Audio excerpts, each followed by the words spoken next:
आम खबर दें, हुकूमत की तरफ से मजीद कानून साजी की तैयारियाँ की जा रही हैं। कायम मकाम सदर ने कौमी असम्बली का इजलास 10 फरवरी को तलब कर लिया। इजलास पीर शाम 5 बजे पार्लियामेंट हाउस में होगा। गुज़िश्ता इजलासों में रह जाने वाली कानून साजी की जाएगी। आपको अपडेट कर रहे हैं, हुकूमत की तरफ से मजीद कानून साजी की तैयारी की गई हैं। मजीद बात करेंगे डेप्टी ब्यूरो चीफ अली शेर से। अली शेर, बताइएगा।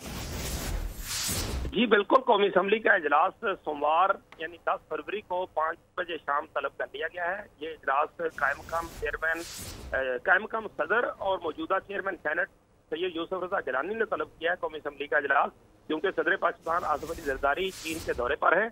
ये इजलास बुलाने का मकसद जो कानून साजी पिछले इजलास में रह गई थी, जिसमें कुछ ऐसे बिल्स थे जिनसे पीपल्स पार्टी को इत्तेफाक नहीं था हुकूमत के साथ, तो उस पे बैकडोर पे राब्ते हुए और पीपल्स पार्टी और PMLN के दरमियान काफी हद तक मामला तय पा गए हैं, जिसकी वजह से अब ये बताया जा रहा है कि अगले इजलास जो 10 फरवरी से शुरू हो रहा है उसमें जो पेंडिंग कानून साजी है उसको तकमील तक पहुंचाया जाएगा।